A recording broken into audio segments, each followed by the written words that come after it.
This Carpenter Realtors property video is presented by Bill and Jill team. Nature at its finest. Nearly 4 acres of trees, rolling terrain, and a private lake. 56 by 64 Amish-built pole barn that could be completed into whatever your needs.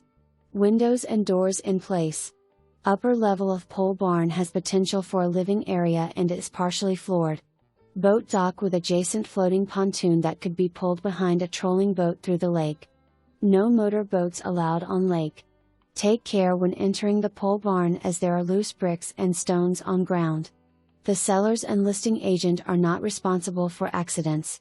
For more information, review the details below or contact Bill and Jill team at 317-374-2462.